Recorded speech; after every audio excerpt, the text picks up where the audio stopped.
Demam berdarah denggi atau DBD adalah penyakit yang disebabkan oleh salah satu dari 4 virus denggi. Demam berdarah merupakan penyakit yang mudah menular. Sarana penularan demam berdarah sendiri berasal dari gigitan nyamuk Aedes aegypti dan Aedes albopictus.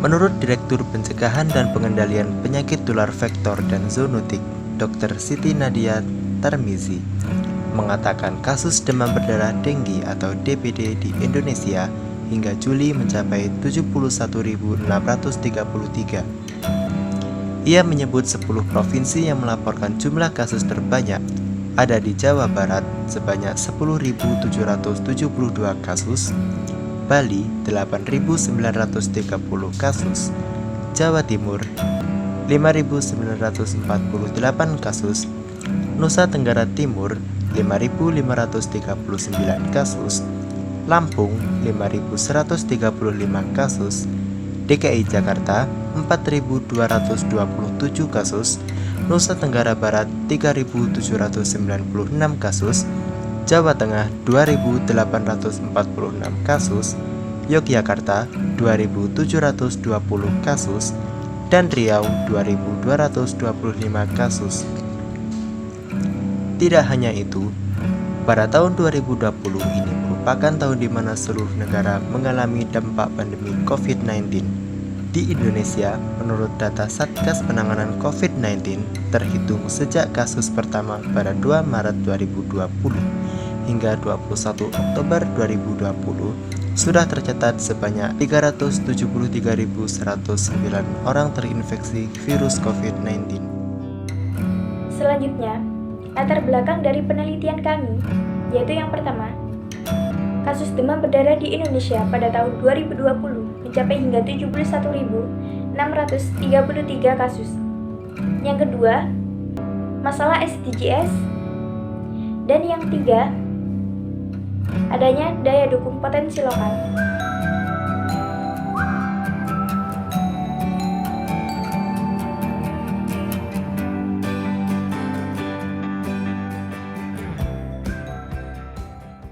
Perkenalkan, kami dari MAN Sidoarjo. Saya Muhammad Isat Rozan. Saya Firda Salsabila Prima. Saya Rahma Kabia. Kami siap mengikuti National Science Innovation Expo 2020.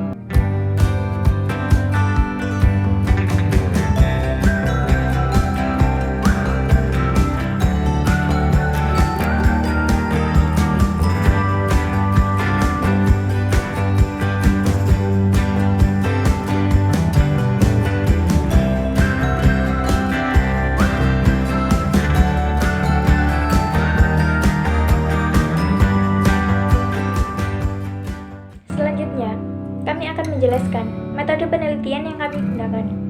Yang pertama, jenis penelitian. Kami menggunakan metode eksperimental. Tujuan melakukan penelitian ini adalah untuk mengetahui hasil analisis yang objektif. Kemudian, ada pun beberapa tahapan dalam penelitian ini. Yang pertama, mulai. Yang kedua, preparasi. Yang ketiga, proses 1. Keempat, evaluasi. Kelima, proses 2. Dan yang terakhir, analisis data. Untuk hasil, kami telah melakukan beberapa uji laboratorium di Universitas Wisnuwardana Malang dengan hasil sebagai berikut. Yang pertama, uji jumlah mikroba.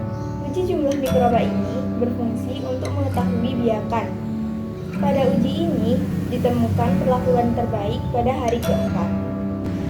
Yang kedua, uji normalitas. Uji normalitas adalah uji untuk menemukan data yang telah terkumpul berdistribusi normal atau diambil dari populasi normal ataukah tidak. Pada uji normalitas ini, perlakuan terbaik didapatkan pada perlakuan B. Ketiga, uji Kurzkalualis. Uji ini berfungsi untuk mengetahui efek dari probiotik apakah signifikan atau tidak. Menurut tabel tersebut, dengan chi-square hitung 17.061, signifikansi 0,001 dan chi-square tabel 8.765 didapatkan kesimpulan bahwa probiotik ini signifikan. Terakhir, uji survival rate atau angka kematian mikroba. Uji ini berfungsi untuk mengetahui jumlah angka kematian mikroba. Pada uji survival rate, perlakuan terbaik didapatkan pada perlakuan B dengan prolin 100 ml per kilogram.